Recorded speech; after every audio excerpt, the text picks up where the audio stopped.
The security guard at the entrance of the Sapphire Crest Hotel stared at me as if I'd wandered in from the alley behind the building. His gaze traveled slowly from my worn jeans to the sweatshirt I'd had since college, and I could practically see him evaluating my entire existence in a single unimpressed blink. He stepped in front of the polished glass doors, squaring his shoulders like a bouncer at a club I had no business entering. The expression on his face made one thing very clear: he thought I was lost, delusional, or possibly both. I told him I was attending the Harrington Lynn engagement celebration. The smirk that appeared on his face could have soured milk. He chuckled, tilting his head toward a narrow pathway along the side of the building, where a discreet sign pointed toward the loading dock. The message was unmistakable. People like me should use the side door. Delivery workers. Maintenance staff. Anyone who didn't look like they belonged in the glittering world behind the revolving doors. My name is Avery Lynn.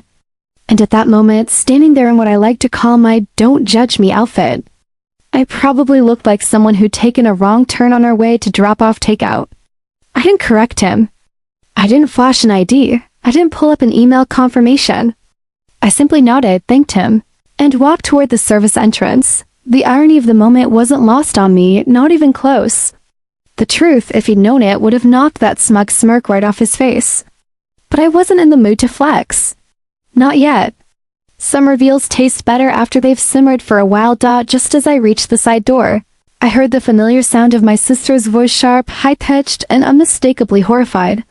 Riley Lynn, dressed in something that probably cost more than my entire first apartment, practically stumbled across the parking lot in heels that had no business touching pavement. She looked at me the way someone might look at a pigeon that suddenly learned to talk, shocked, confused, vaguely offended. The security guard began explaining to her that he had redirected the delivery person, and Riley let out an awkward little laugh. The same one she perfected in high school whenever she was embarrassed to acknowledge me.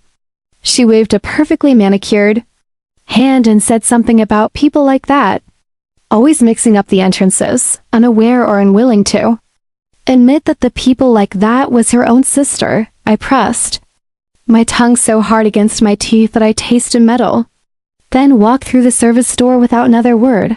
On the other side was chaos. Beautiful, frantic, culinary chaos. The kitchen was alive with motion, steam rising, pans clattering, voices calling out orders in a hectic harmony that oddly comforted me. Before I could even identify where to stand, a sous chef thrust a white apron at me, assuming I was the extra server they'd been expecting. Before I could protest, Chef Laurent, a towering man with a bald head and the aura of someone who has seen far too many culinary crimes, pointed at a pile of shrimp and declared that I was on peeling duty. 2 minutes later, I was elbow deep in shellfish, my hands working automatically as conversations swirled around me. And oh, the gossip. Kitchen gossip is always unfiltered, but tonight it was a whole new category of theatrical. I learned more about my sister's behavior in 20 minutes than I had in the last 2 years. Riley had apparently become a legend among the staff, a walking storm of demands, contradictions, and unnecessary emergencies. She had changed the menu repeatedly, insisted on exotic flowers flown in from overseas, rejected multiple champagne deliveries, and caused the pastry chef to cry. Twice, but the stories about the Harringtons were even juicier. According to the staff, the Harrington family was old money, the kind with so much dust on it that it might crumble if touched. Mrs. Harrington had spent her time earlier that day lecturing employees about sophistication, refinement, and family history as though she herself had invented human civilization. The kitchen door suddenly burst open, and in swept Riley like a tornado wrapped in chiffon. Her face was flushed with the particular rage she reserved for moments when the universe dared to disobey her. She demanded to know why the champagne wasn't chilled to precisely her preferred temperature, ignoring Chef Laurent's explanation that it was already perfect. She strutted through the kitchen like she owned it, oblivious to the stares she left in her wake. She passed so close to me that I could smell the perfume she'd borrowed from me years ago and never returned. Her eyes didn't even flicker in my direction, not even a hint that she recognized me with my hair pulled back, sleeves rolled up, hands covered in shrimp residue. I was invisible to her. Just another cog in the machine making her fantasy event possible. After she stormed out, a dishwasher muttered that he'd overheard Mrs. Harrington on the phone earlier trying to convince her son Riley's fiancé, Colin Harrington to end the engagement immediately. A server added that the Harrington parents had been openly suggesting their son could do better. Whatever that meant, I finished my shrimp mountain, wiped my hands, and excused myself, telling Chef Laurent I needed a bathroom break. Instead, I took the service elevator to the top floor, not the guest floors, but the executive level reserved for senior leadership. My level. 3 years earlier, I purchased the entire Sapphire Crest hotel chain, every property under its brand. I did it quietly, through a holding company called AL Industries, keeping my personal identity far from the spotlight. I liked being able to walk through my buildings unnoticed. You hear more that way. I unlocked my private office with a fingerprint scan and stepped inside the quiet, minimalist space. The city stretched out beneath the floor-to-ceiling windows, shimmering like a sea of stars trapped inside glass. Reports were waiting on my desk, but I wasn't in the mood for numbers.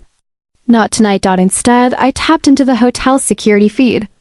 One camera after another flickered across my screen until I reached the ballroom. I spotted the Harringtons immediately. Mrs. Harrington looked as though she'd been lacquered into her dress, and her face barely moved when she spoke. She was surrounded by a group of women who all shared the same haircut, the same pearls, and the same expression of polite snobbery. The road that led me here, the supposed disappointment of the Lin family, had been paved quietly. While my family believed I was struggling with some little internet business, I was building a platform that revolutionized hotel operations. That platform became my leverage to buy my first property. A renovation later, it became profitable. Then another property. Then an entire chain. By the time Riley called me 2 weeks ago to warn me not to embarrass her in front of the Harringtons, I was already the owner of the building where she planned to celebrate her engagement. I zoomed in on the ballroom feed and caught something strange. Mrs. Harrington was speaking to one of the catering staff, someone I didn't recognize. She pressed what looked like money into his hand. He nodded rapidly before hurrying off. I rewound the footage to watch the exchange again. Her gestures were sharp and precise. Her tone, though faint, conveyed urgency and spite. Whatever she was planning, it wasn't harmless. I called our head of security and told him to monitor the situation discreetly, but not to intervene. Not yet. After switching back into my apron, I picked up a tray of champagne and slipped into the ballroom. The contrast between the sterile, frantic kitchen and the opulent event space was astonishing. Crystal fixtures dripped from the ceiling, casting shimmering reflections across the room. Flowers cascaded from tall vases. Soft lighting bathed the space in a warm, golden glow. The theme was what I could only describe as extravagant insecurity. The Harringtons held court. At the center of the room, like a royal family performing for their subjects, Mrs. Harrington took a glass from my tray without looking at me. Mid-sentence, as she described the rich heritage of their family estate, ironically an estate she no longer had the funds to maintain. Though she didn't know I knew that. Then I heard Riley's voice drifting across the room. She was gushing, performing really about how her family was full of resources and that her sister, the silent financial genius, would be contributing to the wedding plans. I nearly spilled champagne. I was the financial genius in her story. But she didn't know how accurate that actually was. As I continued working the room, Derek Harrington, Colin's older brother, sidled up to me. Derek exuded every stereotype of a trust fund flirt: slicked back hair, a polished smile, and cologne that could knock out a moose. He asked if I worked all night or if I took breaks. I told him I worked until the job was finished. He winked at me. Actually winked. Then he slipped a $100 bill onto my tray and invited me to meet him later for more lucrative opportunities. The urge to laugh in his face was nearly overwhelming. During the lull, I stepped into a small business lounge near the ballroom and checked a few public databases. My suspicions were confirmed quickly and thoroughly. The Harringtons were not just low on funds, they were in financial free fall. Multiple mortgage on their estate. Lines of credit drained. Legal notices pending. Every piece of information painted the same picture. They were desperate, and desperate people do foolish things. When I returned to the ballroom, I spotted the man Mrs. Harrington had bribed earlier. He hovered near the sound system, clutching a USB drive. My instincts prickled. Whatever he was doing wasn't part of the agenda. Meanwhile, my general manager, Marcus Hawley, appeared at the entrance with a folder in hand and worry on his face. I recognized that expression instantly. The Harrington payment had bounced. Marcus was scanning the room, trying to figure out who to approach. Riley, assuming everything revolved around her, began waving for him. Marcus didn't even look in her direction. His eyes found me. Standing in my apron, Riley's confusion, then horror. Then outrage was exquisite when Marcus walked directly past her and greeted me respectfully. He handed me the folder and quietly informed me that the Harrington's check had been returned for insufficient funds. Guests nearby fell silent. Riley launched into a furious monologue accusing me of ruining her perfect night, demanding security throw me out. Claiming I was making some kind of cruel joke, I took off my apron deliberately, folded it, and placed it on a passing server's tray. Then I finally spoke. "My name is Avery Lynn," I said evenly. "And this hotel, every Sapphire Crest hotel, is mine." Gasps rippled across the ballroom like a shockwave. Riley froze. Mrs. Harrington's expression didn't change much. Botox has limits. After all, but her eyes widened just enough. I connected my phone to the ballroom's AV system and projected the security footage onto the massive screens around the room. First, Mrs. Harrington bribing the caterer. Next, her sneaking through Riley's purse. Then, audio of the file she intended to play an edited recording meant to make Riley look shallow, greedy, and manipulative. Mrs. Harrington tried to explain, but the damage was irreversible. Derek attempted to slip out, but I called after him sweetly, reminding him of the business proposition he'd made me. Cameras turned toward him like hungry animals. Riley accused me of jealousy, betrayal, sabotage, every emotional dagger she could think of. I let her exhaust herself. Then I revealed the Harrington family's financial situation, projecting public documents onto the screens. Mortgage, lawsuits, maxed out, credit. They weren't royalty, they were drowning. Colin finally spoke up, admitting he had no idea the full extent of his parents' manipulation. His voice shook as he apologized to Riley. She cried. Not dramatically this time. Just soft, broken pieces of emotion slipping through defenses. She looked at me with wide, trembling eyes. "You own everything?" I nodded. "I tried to tell you. You never wanted to hear it." The Harringtons attempted to flee, but I reminded Mrs. Harrington of one more detail. The staff member she bribed worked for me. Every word was on tape. Every scheme documented. She fled the ballroom, dragging her husband with her. Once the dust settled and the guests dispersed, Riley approached me with swollen eyes and cheeks streaked with makeup. Instead of screaming, she collapsed into my arms, sobbing apologies into my old sweatshirt. She admitted she'd been so consumed with impressing people. Who'd it matter that she'd forgotten the people who did? I hugged her back. She was still my sister. Colin approached us carefully, apologizing for everything his parents had done, offering to help her pay the party cost, insisting he never wanted Riley for her wealth. Ironic. Since she didn't have much, Riley sniffled, wiped her eyes, and told him his parents were horrible, but he wasn't. The following week, Riley began training at the hotel, starting in housekeeping. Not as punishment, but as education. She needed humility, perspective, and the grounding that came from real work. Colin joined the accounting department, eager to build a life independent from his family's collapsing empire. The flowers from the party were donated. The food went to a shelter. Nothing of value was wasted. 2 months later, the Harrington estate went into foreclosure. Mrs. Harrington attempted a lawsuit that died faster than her reputation. They relocated somewhere far from the city's memory. Riley flourished in her new job. She learned how to manage, how to empathize, how to appreciate the people who kept the world turning quietly behind the scenes. A year later, Riley and Colin married in a simple garden ceremony at one of my hotels. No theatrics. No pretenses.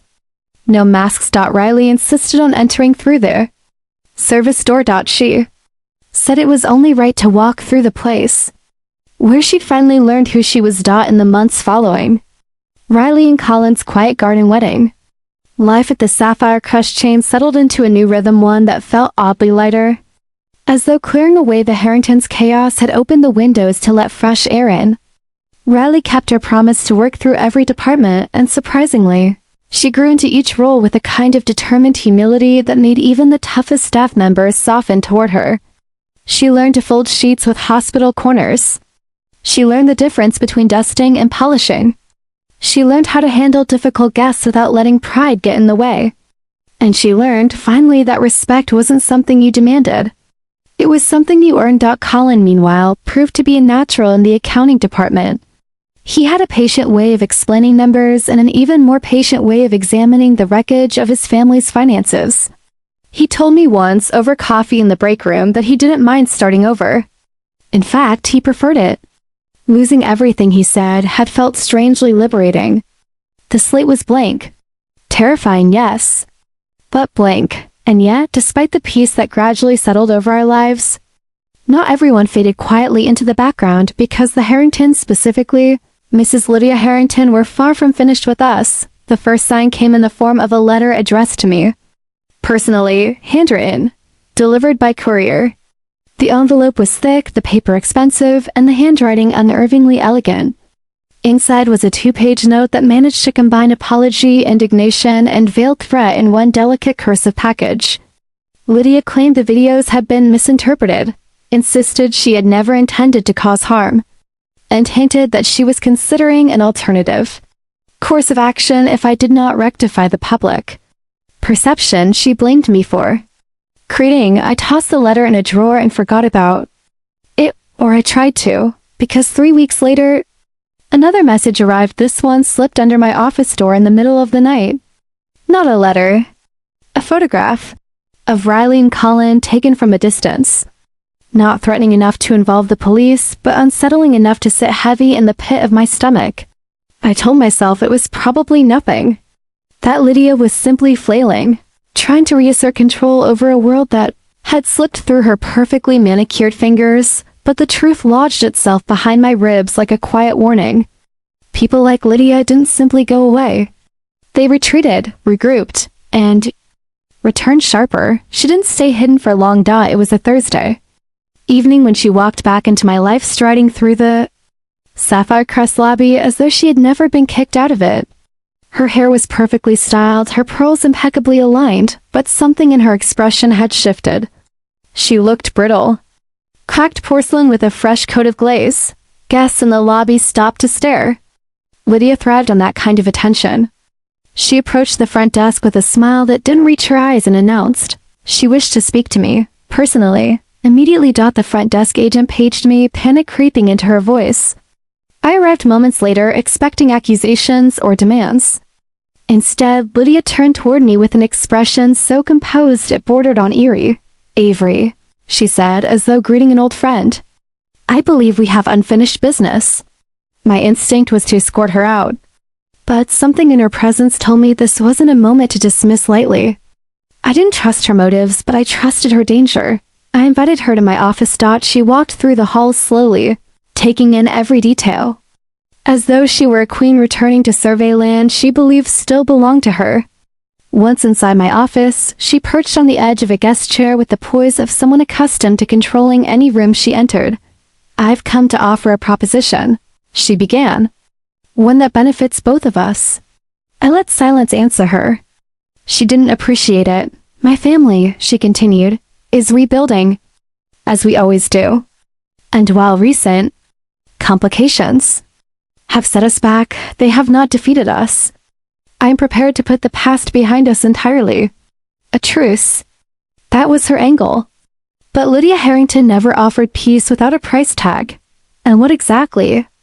I asked. "Do you want in return?" Her smile sharpened, but she hid the blade well. "Opportunity," she said simply.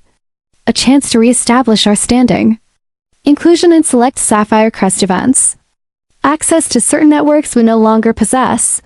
She wanted me to rehabilitate her reputation, to pull her back into the world she once ruled. "And if I say no?"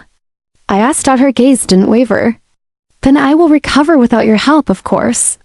But you should consider the effect of unresolved tension, particularly where sister is concerned."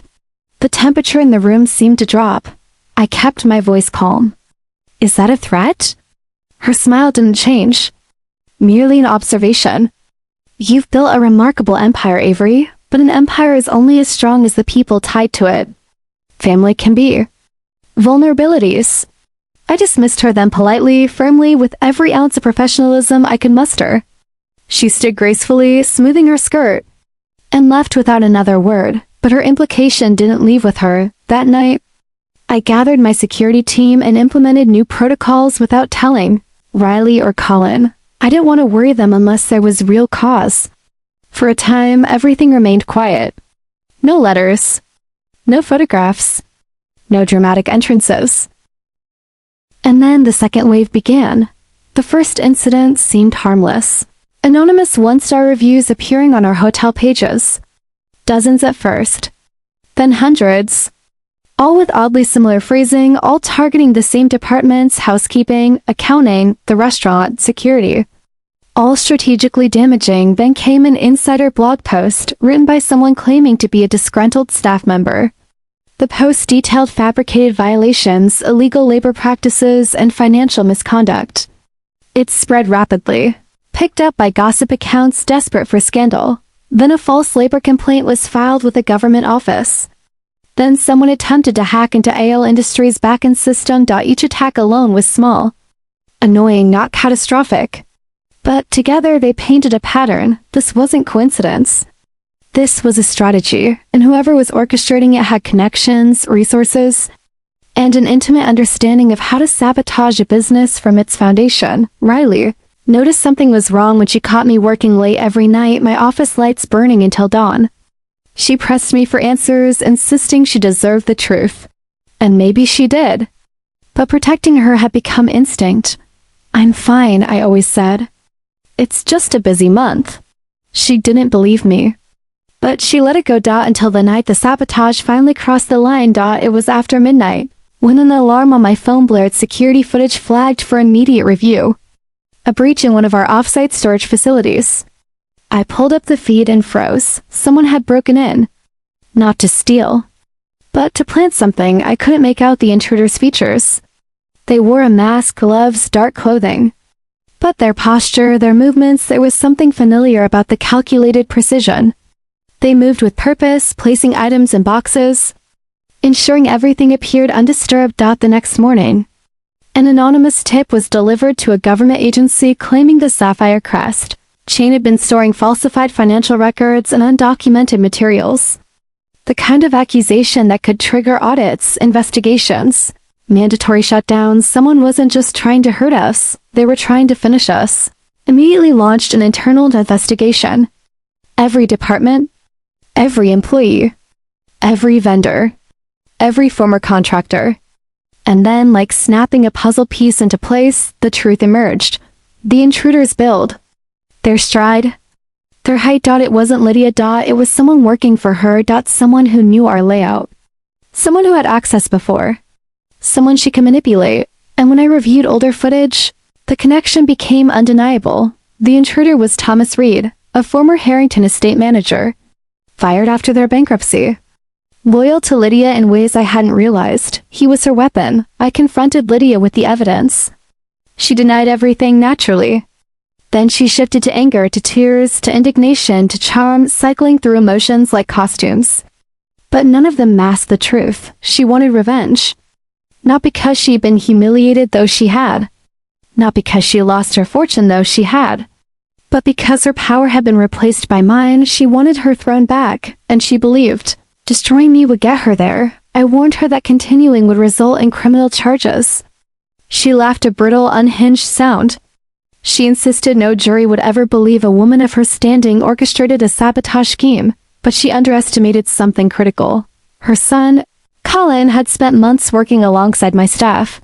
He had seen firsthand what integrity looked like, what real leadership looked like, what accountability looked like, and he had grown tired of being his mother's shield. When he learned what she had done, what she had risked, he made a choice. He turned over every piece of evidence he had kept from their family's downfall.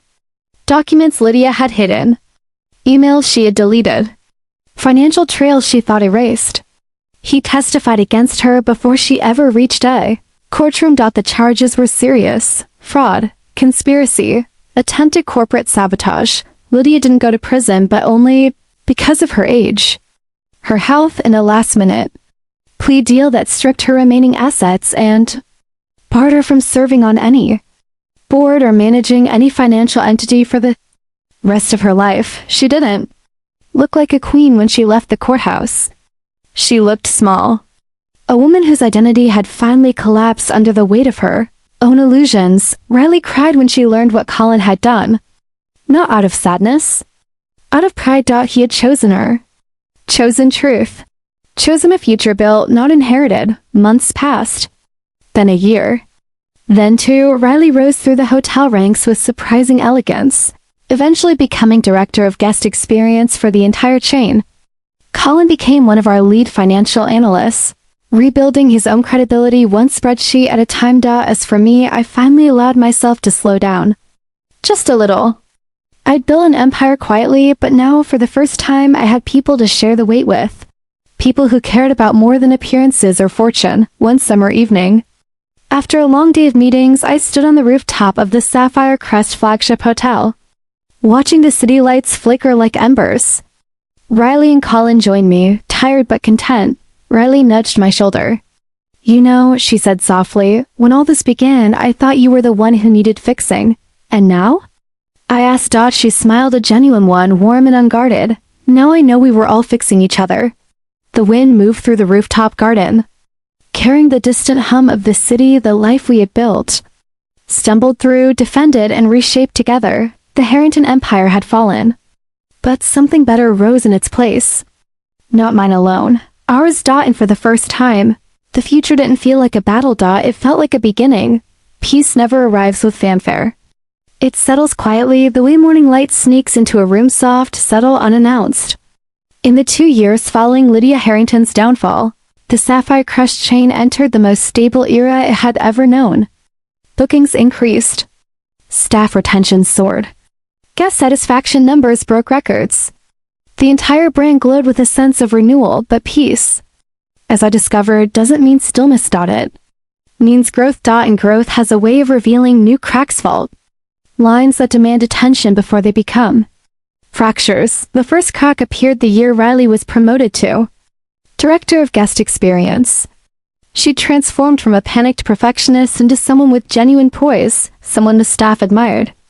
Even the toughest employees, housekeepers with 20 years under their belts, seasoned servers who'd outlasted managers, respected her. But success has a funny way of attracting ghosts. One afternoon, Riley came into my office with a file pressed to her chest like she was shielding it from the world. Her expression was tense concern mixed with something deeper. "Avery, do you remember Thomas Reed?" she asked. The name hung in the air like a cold draft. The man Lydia had used to sabotage us. The masked intruder in the storage facility. The disgruntled loyalist who vanished after the investigation. I nodded slowly. Riley set the file on my desk and opened it. Inside were photos, grainy, taken from security footage. A man lingering in the lobby of one of our properties. A man matching Thomas's build. His face obscured but unmistakable in posture and stride. "He's been spotted at 3 of our hotels," Riley said. "Different cities. Same pattern. He doesn't check in. He doesn't speak to staff. He just watches." Her voice trembled slightly. Not with fear. With instinct. The same instinct I felt creeping down my spine. Something was returning. I contacted our head of security and launched an internal watch list. But without proof of wrongdoing, we could do little except observe. And waiting, especially when danger feels close enough to touch, is its own kind of torment. Colin noticed the tension almost immediately. He asked questions, gentle at first, then more pressing. Riley refused to lie to him. So we told him everything. He went pale but didn't hesitate. "If he's following us," Colin said quietly, "then he's not finished with my mother's agenda." It wasn't easy for him to say. Colin had spent years distancing himself from the wreckage of his family's legacy. Yet here he was again, standing at the crossroads between his past and our present. The next crack appeared 2 weeks later. One of our newest properties, Sapphire Crest Drivewood Heights, suffered a cyber incident. Not a breach, but a disruption. Files went missing. Guest records scrambled. Vendor accounts locked. It wasn't destructive enough to be an attack. It felt more like a warning. A knock on the door before the real break-in. Then another property experienced a suspicious fire alarm that emptied the building during peak occupancy. No fire, no wiring issue. Just a false signal triggered manually in a restricted area. Then a guest reported a man loitering near an employee-only corridor, disappearing when approached. The pattern was unmistakable. Thomas wasn't working alone anymore, and the coordination. It was too precise, too intentional to be a simple act of vengeance. I gathered Riley and Colin in my office late one evening, paper scattered around us like puzzle pieces begging to be assembled. The city lights outside flickered, and the quiet of the room thickened with unspoken fear. We're not dealing with one person, I said. Someone is funding him, supporting him, coordinating. Riley's voice was barely a whisper. You think it's Lydia? Colin shook his head before I could answer. She doesn't have the money or the influence anymore. He hesitated. But she wasn't the only Harrington who lost everything. Derek, the older Harrington brother. The trust fund Casanova. The man who mistook me for a server and tried to buy my attention with $100 bill. He had vanished after the scandal, just like Thomas. No forwarding address, no employment history, no public trace. Just a man stripped of wealth and purpose, left to stew in resentment. Colin pressed his palm against his forehead, closing his eyes.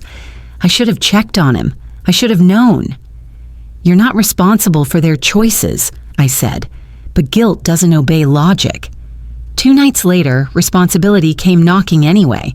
I was leaving the flagship hotel when the parking garage lights flickered, 1 row at a time. The sound of footsteps echoed, not hurried, not hesitant, measured, confident.